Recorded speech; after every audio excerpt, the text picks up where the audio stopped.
기도로도 표현하고 말씀으로도 표현하고 우리는 표현하는 거예요. 내가 오늘 얼굴로도 표현하고 우리 믿음으로 다 표현하는 삶이 되어야 될 줄 믿습니다. 믿음에 가서 가장 어려운 게 있어요. 믿음이 어려운 게 뭐냐면 믿음을 구체적으로 나타내 보일 수 없다는 게 어려운 거죠. 믿음이 뭐냐고 묻는다면 뭐라고 대답하겠어요? 어떤 사람에게 돈이 있습니까? 라고 얘기하면 있다고 얘기하죠. 그래서 지갑에서 꺼내 보여줘요. 10,000원이든 1,000원이든 돈 있는 거를 돈 있습니까? 하면 보여주잖아요. 저희 자녀들에게 용돈을 줄 때 물어봐요. 너 돈 있냐? 그러면 아이가 이렇게 지갑을 보여주면서 돈 없는데요? 그러면 제가 용돈을 줘요.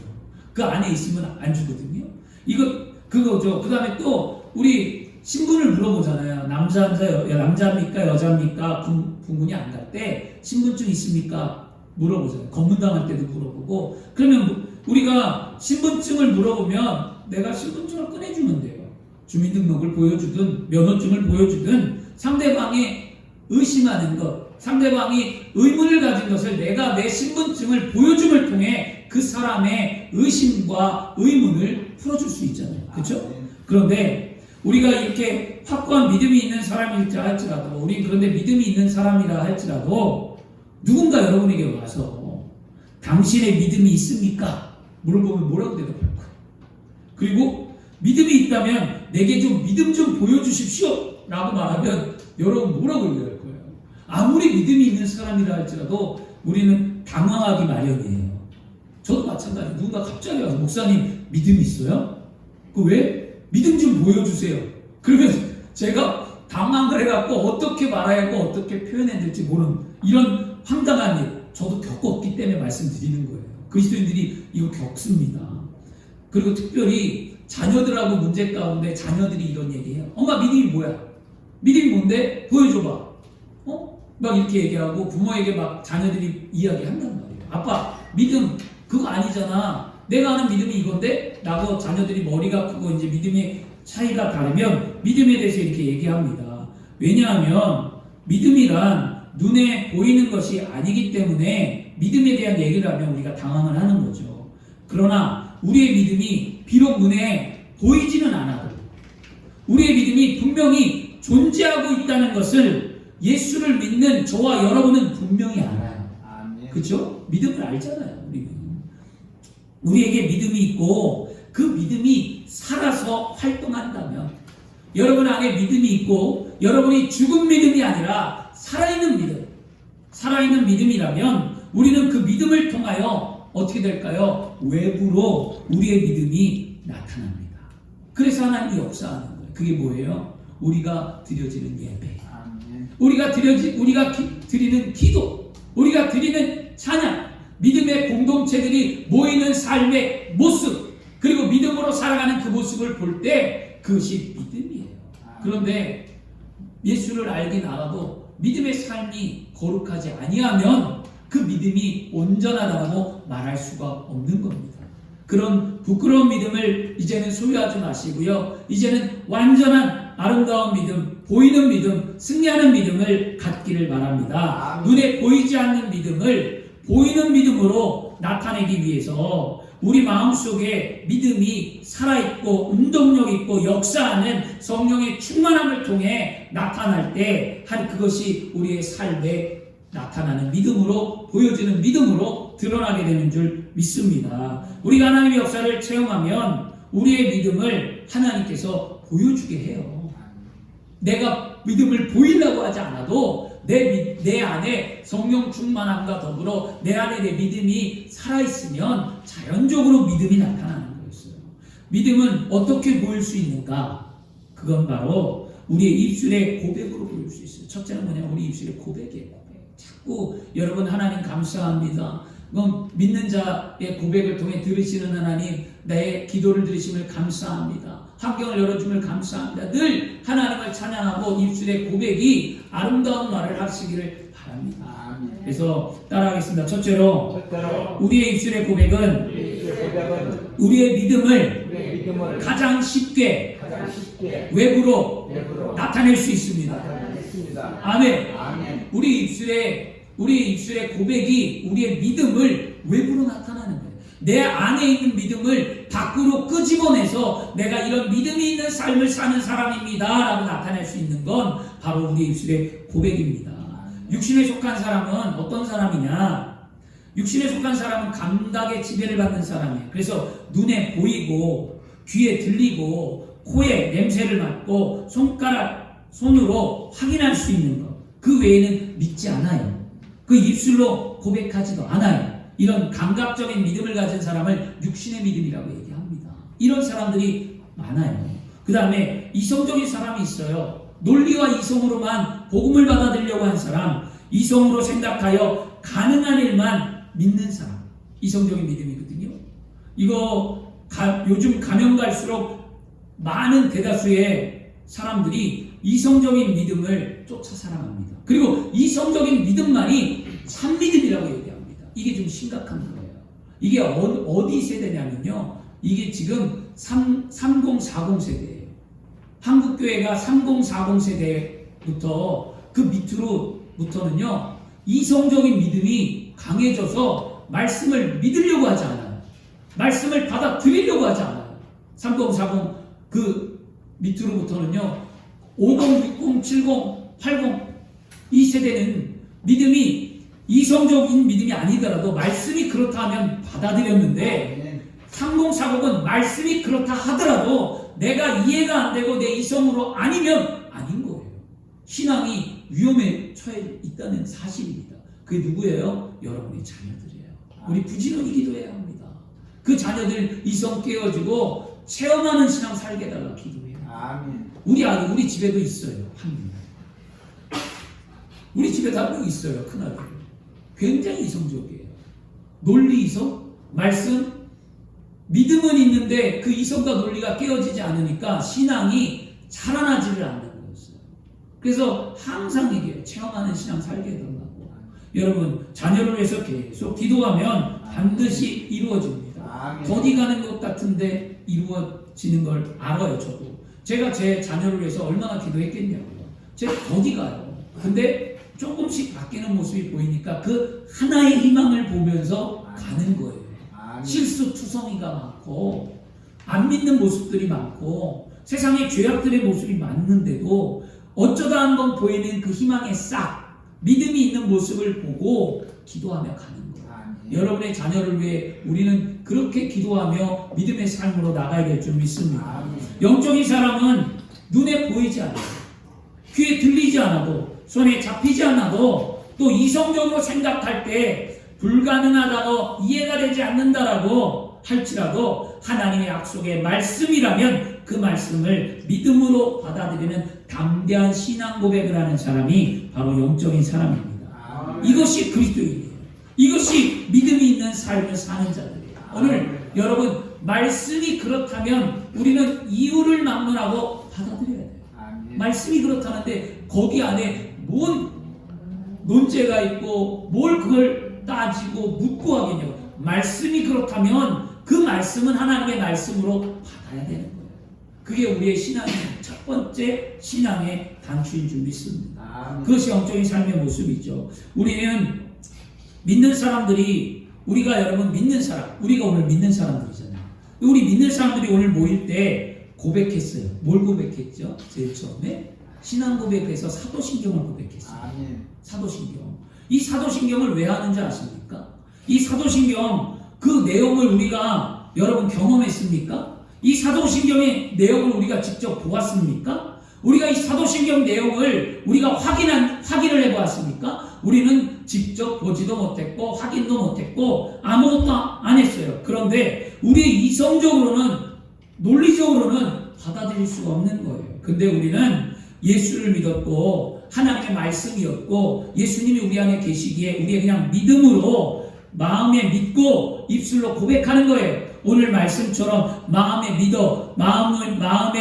믿어 의에 이르고 입으로 신하여 구원을 받는다라는 오늘 로마서 우리 10장 10절 말씀처럼 우리가 그냥 마음으로 믿어 입으로 시인해서 그 말씀이 내 말씀이 되고 그 신앙 고백이 살아있는 하나님의 능력의 고백이 되는 거였어요. 아멘. 그러면 이 신앙 고백, 사도신경 신앙 고백을 가만히 살펴볼까요? 첫 번째가 뭘까요? 우리 뭐예요? 전능하신 하나님, 천지창조, 천지창조하신 하나님을 뭐 한다고요? 믿는 거예요. 창조주 하나님을 믿는 신앙 고백이었죠. 그 다음에 두 번째는 무엇이었냐면 그 안에 우리 주 예수 그리스도를 믿사오니, 예수 그리스도를 믿는 거예요. 예수 그리스도. 근데 그 예수를 어떤 예수를 믿느냐? 신앙 고백 안에는 어떤 예수를 믿느냐가 그대로 나와 있어요. 어떤 예수냐? 성령으로 마리아에게 잉태된 예수 믿는다는 거예요. 본디오 빌라도에게 고난받은 예수 믿는다는 거였어요. 십자가에 못 박히고 죽으신 예수 믿는다는 거였어요. 장사한 지 사흘 만에 죽은 자 가운데에서 살아나신 예수, 무덤에 들어갔다 부활하신 예수를 믿는다는 거였어요. 그리고 하늘에 올라간 예수를 믿는다는 거였어요. 그리고 하늘에 올라가서 하나님 우편에 앉아 계시는 예수를 믿는다는 거였어요. 그리고 그 예수로 말미암아 우리가 살아난다는 것, 우리가 부활한다는 것을 믿는다는 거였어요. 예수로 말미암아 우리가 심판받지 아니하고 천국에 간다는 것을 믿는다는 거였어요. 이게 예수를 믿는 믿음의 고백이었습니다. 이게 우리의 신앙이에요. 그 다음에 어떤 고백이 있습니까? 성령을 믿사오며 라고 나와요. 예수를 믿는 거와 더불어 성령. 원래 이 성령을 믿는다라는 이 단어 안에 굉장히 많아요. 성령도. 근데 그게 너무 많은, 고백하는 시간이 너무 많으니까 성령에 대한 건 다 빼버리고 그냥 성령을 믿사오며 라고 한 단어로 줄여놨어요. 그리고 거룩한 공예를 믿는다. 공예라는 것은 오늘날 뭐냐면 교회예요. 교회를 하나님의 몸된 성전으로 믿는다는 거예요. 근데 교회가 여러분 의미가 뭐라고 그랬죠? 교회가 이 교회 말고 첫 번째 교회가 누구예요? 나예요. 나. 에클레시아. 내가 교회예요. 교회. 예수를 믿는 자들의 모임이 교회가 된 거잖아요. 그래서 교회는 나예요. 내가 구원받았다는 것을 믿고 그 다음에 구원받은 하나님의 백성들이 하나님을 찬양하고 예배하는 이 공예를 우리가 믿는 믿음, 이게 우리의 고백이었어요. 그 다음에 뭐냐면 성도가 서로 교통한다. 성도가 서로 교통하는 것을 믿는다. 교통이라는 단어가 뭐냐면 교제하고 사귀고 막힘없이 사랑하고. 그러면 교회가 분열하면 됩니까? 안 됩니까? 안 되죠. 여러분 성도가 미워하고 싸우면 됩니까? 안 되죠. 이단들이 들어와서 교회를 회폐하는데 바라보는 분 있으면 됩니까? 안 되죠. 이게 교회가 성도가 서로 교통하는 것, 서로가 하나 되는 것. 십자가는 어떤 의미를 갖고 있다고 했습니까? 하나가 되는 의미를 갖고 있다고 말씀드렸잖아요. 그러면 그것을 믿는 게 우리의 고백이었어요. 그 다음에 죄를 사하여 주시는 것. 이건 뭡니까? 천국을 믿는 거예요. 누가 천국에 갑니까? 죄 없는 자가 천국 가는 거잖아요. 그 죄가 누구 때문에 용서받았습니까? 예수 그리스도로 말미암아 용서함을 받았기에 천국 가는 거예요. 우리의 천국을 가는 걸 믿는다. 그 다음에 몸이 다시 사는 것, 부활하는 것을 믿고 영원히 하늘나라에서 우리가 주님과 함께 사는 것, 이게 우리의 궁극적인 목적이잖아요. 천국 가는 것과 끝나는 것이 아니라 영원히 주님과 함께 사는 것, 이게 우리의 신앙의 고백입니다. 이것을 믿는다라고 말합니다. 이 사도신경은 우리의 신앙의 고백이에요. 그것은 우리 속에 하나님께서 부어주시는 믿음이 있기 때문에 고백할 수 있는 거지, 믿음이 없는 사람들이 신앙 고백 안 해요. 여러분. 믿음이 있는 사람들만 하는 겁니다. 아멘. 그래서 옆에 앉아있을 때 신앙 고백 안 하는 사람은 뭐예요? 믿음이 없는 사람이에요. 근데 고백하는 사람은 믿음이 있는 사람. 아멘. 여러분 이걸로 구분하는 거예요. 그리스도인의 삶은요. 그리고 예수 그리스도를 믿으면 어디서든지 누구를 만나든지 신앙을 고백할 수 있어야 돼요. 이 안에 들어있는 내용을, 이 사도신경에 들어있는 내용을 우리가 고백할 수 있는 삶을 사는 사람, 이게 그리스도인의 삶이요 믿음이 있는 삶입니다. 왜 이렇게 말씀드리냐면 초대교회에 이 성도들은 죽음을 당할 수 있는 상황과 환경임에도 불구하고 가정과 일터에서 예수 그리스도를 자기의 구주 되심을 조금도 부끄러워하지 아니하고 그들은 자랑했어요. 초대교회. 이 초대교회 때 그렇게 자랑했어요. 그래서 이들이 너무 막 이렇게 무분별하게 막 자랑을 하고 하다 보니까 이게 다른 복음이 전해지고, 그러다 보니까 교회들이, 신앙들이 흔들리고, 그렇게 해서 이 신앙 고백이 사도신경이 탄생했는데, 우리가 알고 있는 이 신앙고백 사도신경은 하나님과 예수님과 성령에 대한 대표적인 신앙고백문입니다. 이 사도신경이라는 이름이 처음 붙여준 데가 언제냐? 390년 암브로스 시수라는 감독의 글에 의해 처음 사도신경이라는 말이 붙여졌고요.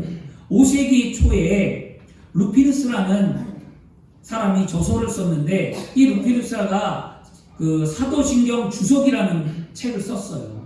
그 주석 안에 이 신앙 고백의 사도신경을 무엇이라고 표현했냐면 이런 글귀가 있었습니다. 12사도들이 복음 전하기 위하여 각지로 흩어지기 전에 서로 다른 복음을 전하지 않도록 우리가 사도신경을 만들었다. 다른 복음을 전하지 않기 위해 사도신경을 만들었다는 것이에요. 그 다음에 8세기에 이르러서 오늘날 형태와 똑같은 형태를 가지게 되었고요. 그리고 그 안에 어떤 내용이 있냐? 이 고백으로 성도가 믿고 있는 신앙의 본질을 알게 하고 이단들로부터 신앙을 보호해주는 역할을 했다는 거예요. 사도신경이 바로 이런 거였습니다. 교회를 다니면서 자신의 신앙을 고백하는데 여러분 부끄러워하거나 확신이 없다면 그런 사람은 잘못된 신앙을 소유한 사람입니다. 또한 교회에서 신앙 고백인 사도신경을 고백하지 않는 교회는 여러분 뭐예요? 잘못된 교회예요. 이거는요. 뭐 자유주의 신학도 있고 신신학도 있고 있다고는 하는데 뭐 주기도문은 예수님이 성경에서 말했으니까 주기도문은 해도 되는데 사도신경은 인간이 만들었으니까 안 해도 된다. 하나님 말씀도 아닌데 뭘 지키느냐 하고 안 하는 교회가 있어요. 십자가도 안 걸어놓고 뭐 안 하는 교회들도 많긴 한데 여러분 그런데 오늘 우리는 분명히 배웠습니다. 사도신경은 뭐예요? 신앙의 본질과 이단들로부터 신앙을 보호하기 위해서 그 몇천 년 전에 2000년 전에 만들어 놓은 거였어요. 그런데 그걸 안 한다라는 건 뭐예요? 결국에 신앙의 본질도 흔들리고 이단 사상에 현혹될 수 있다는 거였습니다. 그래서 신앙의 고백이 그만큼 중요한 거였습니다. 오늘날 교회가 차가워지고 성도들이 냉랭한 이유는 이유 가운데 하나가 있다면 그것은 뭐냐면 신앙 고백을 서로 나누지 않기 때문이에요. 신앙 고백. 이제 솔직히 자신의 신앙을 서로 고백하면서 하나님의 자녀들만이 누려야 할 기쁨과 은혜를 누리며 승리하는 삶을 살아야 되는데 신앙을 나누지 않아요. 왜냐? 서로 견제하는 거죠. 왜냐하면 성령이 충만함이 없기 때문이에요. 성령 안에 기도하면 신앙을 나누는데 성령 충만이 없이 믿음 안에 모이면 신앙을 나누질 않아요. 교제하지 않아요. 홀로 신앙을 살아요. 요즘 한국교회가 홀로 신앙이 너무 많아요. 신앙적인 이야기 서로 안 해요. 뭐 잘났니 못났니 뭐 신앙 얘기를 하면 다 뭐냐면 불평을 하기 때문에 안 하는 거였어요. 그냥 격려를 하고 좋은 이야기를 하고 믿음의 말을 해주면 되는데 아니 그렇게 하는 거 아니야. 가르치려고 하고 권면이라는 단어가 가르친다는 건데 자꾸 가르치려고 하고 군림하려고 하고 높아지려고 하다 보니까 서로가 안 해요. 그 다음에 신앙의 연조가 오래되고 교회에서 직분을 맡고 오래되면 부끄러운 거예요. 말하기가 꺼리끼는 거예요. 그러니까 말 안 해요. 이게 큰 교회들의 그 어려움 중에 하나입니다. 큰 교회 직분자들이 서로 연합해서 기도하고 열심히 할 것 같은데 속내를 이야기하지 않아요. 자기 중보할 수 있는 사람, 자기하고 함께하는 사람 외에는 절대로 자기 비밀을 말하지 않습니다. 이게 요즘 한국 교회들의 모습이었습니다. 근데 여러분 왜 그렇게 되냐? 성령 충만하지 않기 때문이에요. 성령이 먼저 충만해지면 불쌍히 여기는 마음이 들고 성령이 충만하면 그 사람의 마음을 성령님이 알게 하신답니다. 그걸 놓고 기도하게 하고 그리고 또 다가가서 위로해 줄 수가 있는 거예요. 위로해 줄 수. 이거는 여러분 믿는 자가 당연히 해야 되는 겁니다. 저만 하는 게 아니에요. 제가 여러분들 향해서 기도할 때마다 마음이 뭉클해지고 아플 때가 있어요. 그건 뭐냐? 하나님이 그 영혼을 위해 기도하는 거예요. 그러면 그 말을 여러분들에게 표현은 안 하지만 기도하는 거예요. 여러분 그렇게 하면서 신앙을 나누는 거예요. 기도했다라고 이야기할 때도 있고요. 여러분에게 가끔 말할 때도 있습니다. 여러분 신앙은 함께 나눌 때 은혜가 임하는 줄 믿습니다. 마가복음의 7장 24절과 30절 말씀에 보면 수로보니게 여인이 나와요. 수로보니게 여인이 나오고 마태복음 15장 21절과 28절에도 똑같은 말씀이 나오는데 이 수로보니게 여인이 자기 딸이 귀신이 들려서 병을 고쳐달라고 예수님께 나옵니다. 근데 예수님께 나와 간청하는데 예수님이 단호히 거절해요. 안 고쳐준다는 거였어요. 그런데 27절 말씀에 예수께서 자녀로 먼저 배불리 먹게 할지니 자녀의 떡을 취하여 개들에게 던짐이 마땅하지 아니하리라. 개들이라는 표현을 쓰면서 아주 냉소하게 그 여인의 마음을 아프게 하면서 예수님이 탁 잘라버렸어요. 그런데 이 여인은 예수님의 그 말에 굴하지 않았어요. 그리고 믿음의 고백을 합니다.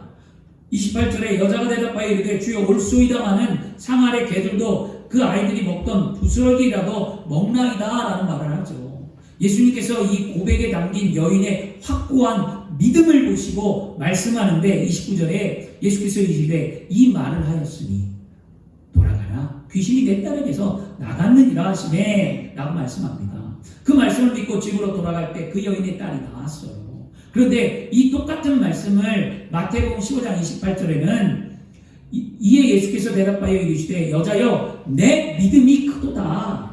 내 소원대로 되려 하시니 그때부터 그 딸이 나으리라 라고 말씀합니다. 이와 같이 예수님께서 이 여인의 무엇을 본 거예요? 이 말을 하였으니 내 믿음이 크도다. 말을 했는데 그 믿음이 크대요. 뭐하고요? 자기 신앙을 예수님 앞에 고백한 거예요.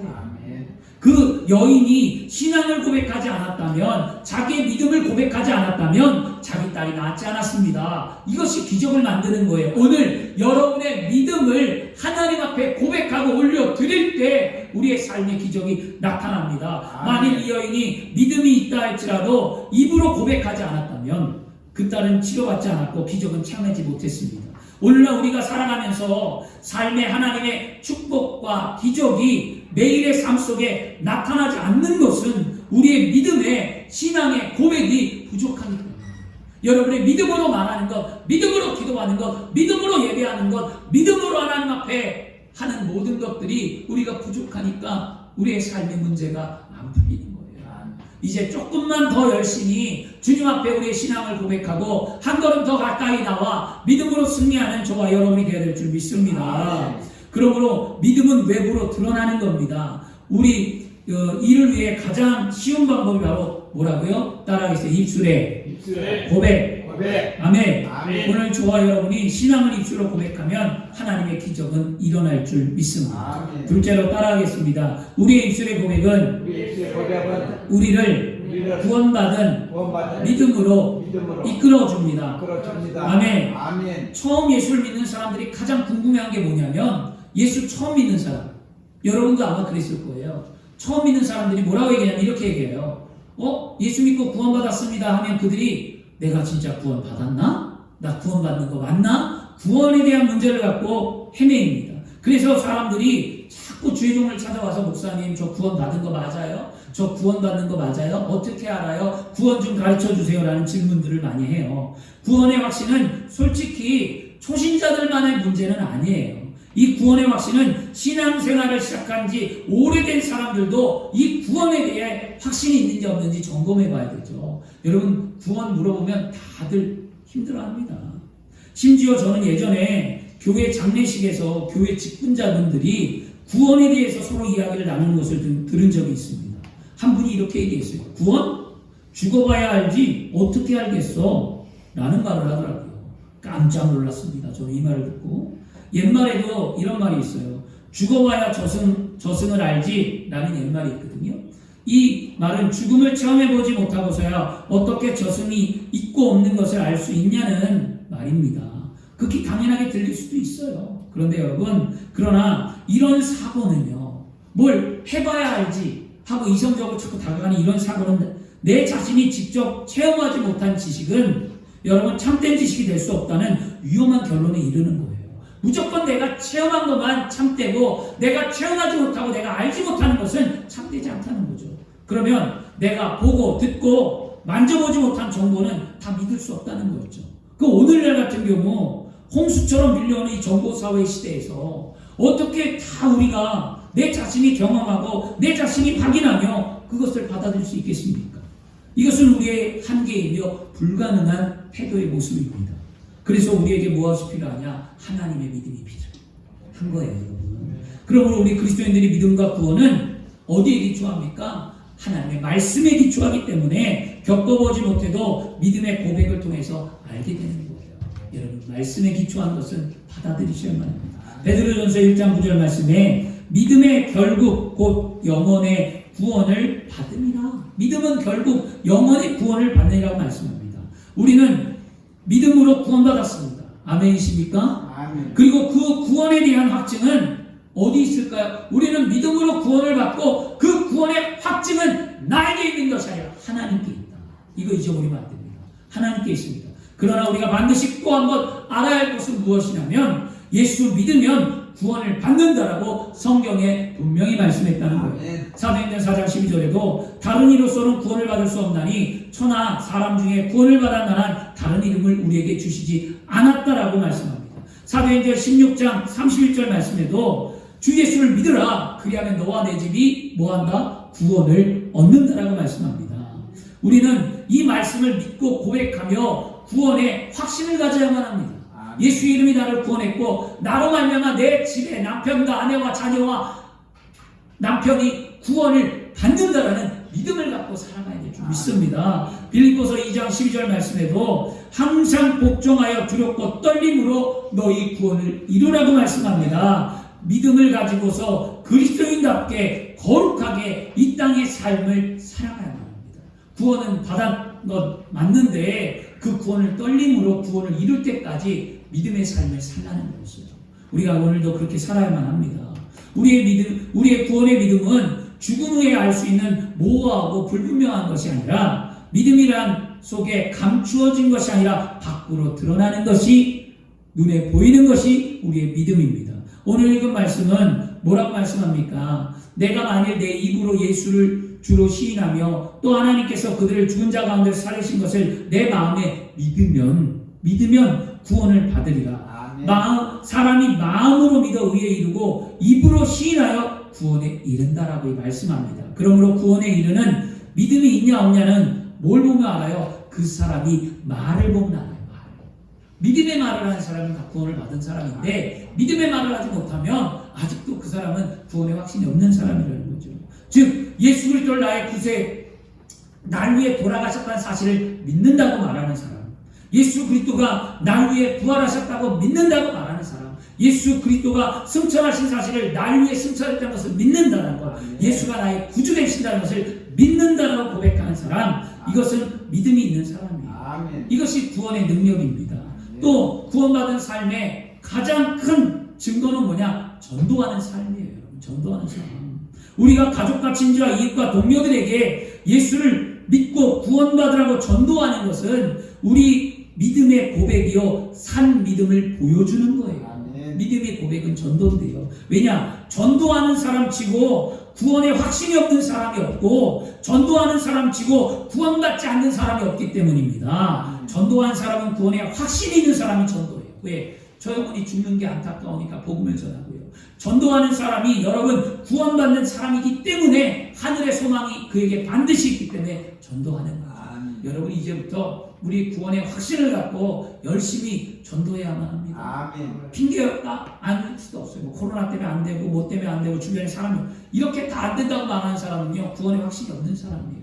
구원의 확신이 있으면 전도해야만 합니다. 초대교회는요 생명을 걸었어요. 초대교회는요 환경이 어떠하든지 간에 그들은 복음을 전하고 살았어요. 만나는 사람마다 예수를 전했습니다. 분명히 말씀드리지만 여러분 하루에 수많은 사람을 만나는데 그 사람들에게 여러분 복음을 얼마나 전합니까? 저도 마찬가지예요. 저도 이 말을 하면서 제 마음에 내 찔림이 있거든요. 이 말을 준비하면서 나는 누구를 만날까? 내가 차를 타고 가면서 누구를 만나고 분명히 만난 사람인데 저 사람이 예수를 믿을까? 저 사람이 구원을 받았을까를 의문을 갖고 있다면 내가 전도했을 텐데 라는 마음을 갖더라는 거죠. 여러분도 그런 마음을 꼭 가지시길 바랍니다. 복음에 열정이 있었던 사도 바울의 입술의 고백 또한 구원받은 능력이 있었습니다. 그는 뭐라고 하니까 내가 복음을 부끄러워하지 아니하노니 이 복음은 모든 믿는 자들에게 구원을 주시는 하나님의 능력이다 라고 로마서 1장 16절에 말씀합니다. 그리고 고린도서 2장 2절에 내가 너희 중에 예수 그리스도와 그가 십자가에 못 박힌 것 외에 나는 아무것도 알지 아니하기로 작정하였다. 그리고 그가 갈라디아서 2장 20절에 내가 그리스도와 함께 십자가에 못 박혔나니 이제는 내가 산 것이 아니라 내 안에 그리스도가 사신 것이다. 이제 내가 육체 가운데 사는 것은 나를 사랑하사 나를 위하여 자기 자신을 버리신 하나님의 아들을 믿는 믿음 안에서 산다 라는 고백을 했다는 거였어요. 이 이 사도 바울의 신앙의 고백이 바로 신앙의 고백이 믿음이 있는 고백이 나타난 거였어요. 여러분도 믿음이 있는 고백이 나타나시기를 바랍니다. 저 여러분 모든 삶에 예수 그리스도로 말미암아 구원받은 믿음을 담대히 입술로 선포하시길 바랍니다.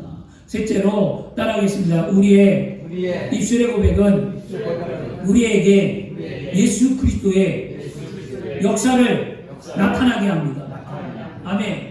우리 입술의 고백은 예수 그리스도의 역사가 나타나는 건 뭐냐? 기적을 만든다는 거야. 기적을. 내 믿음의 고백은 기적을 만든다는 거예요. 불가능을 가능케 한다는 거예요. 다 이루셨다라고 말씀하신 예수님의 말씀이 내 삶에 이루어진다는 거였어요. 다시 말해서 히브리서 4장 14절에 그러므로 우리에게 큰 대제사장이 계시니 승천하시니 곧 하나님의 아들 예수라. 우리가 믿는 도리를 굳게 잡을지어다 라고 말씀합니다. 여기서 믿는 도리를 굳게 잡으라 이 말이 굉장히 중요한데요. 믿는 도리를 굳게 잡으라는 말을 풀이하면 입술로 신앙 고백하는 것을 힘차게 부여잡고 있으면, 입술로 신앙 고백한 걸 힘차게 부여잡고 있으면 주님께서 우리에게 대제사장이 되셔서 우리를 위해 뭐 한다는 거예요? 일하신다는 거예요. 우리를 위해 일하신다는 거예요. 믿는 도리를 입술로 고백한 것을 굳게 잡고 있으면, 내 믿음의 고백을 굳게 잡고 있으면 누가 와서 일하냐? 예수님이 와서 일하신다는 거예요. 그러면 예수님께서 오늘날 우리의 구원을 위해 어떻게 하는 거예요? 일하고 계시는 거예요. 오늘 내 병을 고치기 위해 일하고 계시는 거였어요. 저주를 옮겨주기 위해 일하고 계시는 거고요. 귀신을 쫓아내 주시는 대제사장으로 말미암아 일하고 계신다는 거예요. 이게 우리의 입술의 고백입니다. 여러분, 우리가 이러한 예수님의 역사를 누릴 수 있으려면 우리의 믿는 도리를 어떻게 하라는 거예요? 입술의 신앙 고백을 하라는 거였어요. 그 신앙 고백을 잡으라는 거예요. 비록 병든 사람이 의사로부터 치료를 받기 힘들다라는 진단을 받을지라도 예수께서 채찍에 맞음으로 나음을 입었다는 입술의 고백을 하면, 그 고백을 부여잡으면 어떻게 한다는 거예요? 고침 받는다는 거죠. 기적은 일어난다라는 거죠. 여러분, 이사야 53장 5절에도 내가 찔림은 그의 허물 때문이요 그가 상함은 우리의 죄악 때문이라. 그가 징계를 받으므로 우리는 평화를 누리고 그가 채찍에 맞음으로 우리는 나음을 입었다고 말씀합니다. 이 이사야의 예언에 그가 누구냐는 거예요. 그가. 이사야의 예언엔 그가 바로 예수 그리스도를 의미합니다. 정말로 예수님은 이사야가 예언한 대로 이 땅에 오셔서 일들을 감당하셨어요. 우리가 예수님의 십자가에 이루어 놓으신 모든 은총을 믿고 입술로 담대히 고백한다면 이 보이는 믿음 위에 역사하셔서 우리에게 뭐 한다는 거예요? 복을 주시겠다는 거죠. 여러분, 어떤 문제가 지금 여러분 앞에 있습니까? 여러분, 어떤 문제 때문에 힘들어하고 계십니까? 지금 여러분의 입술로 신앙을 고백하십시오. 우리의 입술에 신앙 고백을 할 때 예수님께서 그것을 재료로 우리의 영혼이 잘 되고 범사가 잘 되고 강건할 수 있도록 우리에게 역사하십니다. 아멘. 마태복음에 보면 베드로의 유명한 신앙 고백이 있습니다. 16장, 마태복음 16장 16절. 주는 그리스도여 살아계신 하나님의 아들이시나이다 라는 믿음의 고백이었어요. 그 믿음의 고백 한 번으로 베드로는 예수님께 복을 받았고 교회를 세우고 천국 열쇠를 부여받았습니다. 그래서 그 베드로의 신앙 고백이, 천국 열쇠가 뭐냐면, 내가 천국 열쇠를 내게 주노니 내가 땅에서 무엇이든지 매며 하늘에서도 매일 것이요 내가 땅에서 무엇이든지 풀면 하늘에서도 풀리리라 라는 말씀이었어요. 놀랍죠? 내 말에 권세가 있어서 내가 말하는 대로 된다는 거였어요. 베드로에게 말 한마디, 베드로의 신앙 고백 하나가 이런 놀라운 복을 받았는데 우리라고 못 받겠냐고요. 우리의 믿음의 신앙 고백으로 날마다 하나님 앞에 고백함으로 기적을 만드는 저와 여러분이 되기를 그리스도의 이름으로 축원합니다. 결론입니다. 여러분, 사랑하는 여러분, 오늘 우리는 이 시간 고백하는 믿음으로 예배를 드려야만 합니다. 죽은 예배가 아니라 어떤 예배를 드려요? 살아있는 예배를 드리십시오. 살아있다는 것은 말씀을 듣고 말씀을 생각하고 말씀에 결단하고 말씀을 붙들고 행동하는 삶을 살겠다고 어떻게 하는 거예요? 믿음으로 고백하며 드리는 예배가 살아있는 예배예요. 오늘 여러분의 믿음의 고백이 이루어져야 합니다. 사랑하는 여러분, 하나님께서는 산믿음의 역사하는 거예요. 어떤 믿음의 말을 하고 싶습니까? 가정을 위해 어떤 말을 하고 싶습니까? 남편을 향하여 어떤 말을 하고 싶습니까? 아내를 향하여 어떤 말을 하고 싶습니까? 내 인생을 향하여 어떤 믿음의 말을 하고 싶습니까? 오늘 예수를 믿는 여러분들이 하나님이 주시는 믿음의 약속의 말씀을 갖고 믿음의 말을 선포할 때에 그때 기적은 일어납니다. 아멘. 이게 우리 입술의 고백이에요. 믿는 자들이 왜 불평하고 살아갑니까? 믿는 자들이 왜 원망하고 살아가십니까? 믿는 자들이 왜 안 된다고 말하십니까? 믿는 자들이 왜 암담하다고, 왜 힘들다라고 불평합니까? 하나님이 하시면 된다라고 말해야 되지 않을까요? 하나님이 하시면 이루어진다라고 고백해야 되지 않을까요? 하나님이 하시면 내 가정이 복을 받는다라고 말해야 되지 않을까요? 그것은 우리의 눈물의 기도입니다. 그것은 우리의 애통의 기도입니다. 그것은 우리가 하나님 앞에 부르짖고 소원을 갖고 찾고 두드리고 갈망하는 기도의 소원이 되어야 될 줄 믿습니다. 아멘. 한 분이 연락 오셔서 권사님 한 분 외부에 있는 권사님 상담했는데요. 그 권사님이 기도하고 난 다음에 권사님이 그랬어요. 목사님 제가 많이 울고 회개했어요. 감사합니다. 그렇게 하셨어요. 그리고 또 이제 감사원금을 나중에 통장으로 보내오셨더라고요.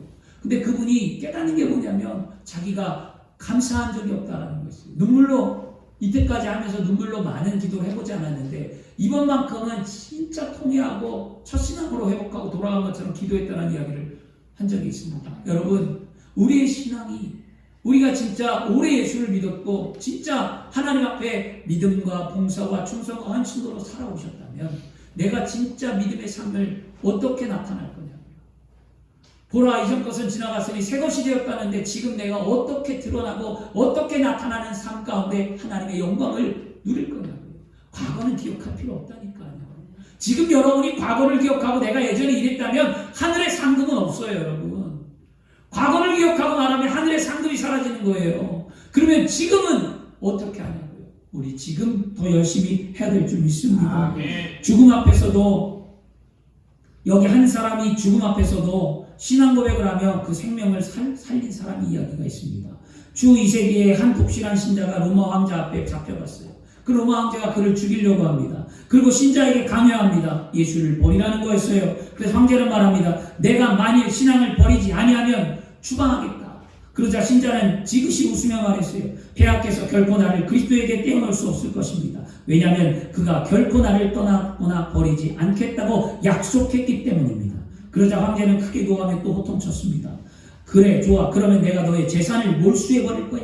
그러자 신자는 또 미소를 띠며 말했습니다. 폐하 그것도 쉽지 않을 것입니다. 나의 보화는 하늘에 쌓아두었기 때문에 폐하께서는 그것을 손댈 수 없을 것입니다. 황제는 노발대발하며 이렇게 외쳤습니다. 내가 내 놈을 죽여버리겠다. 그러자 신자는 태연하게 말했습니다. 아 그러시겠습니까? 나는 40년간이나 죽어 있었습니다.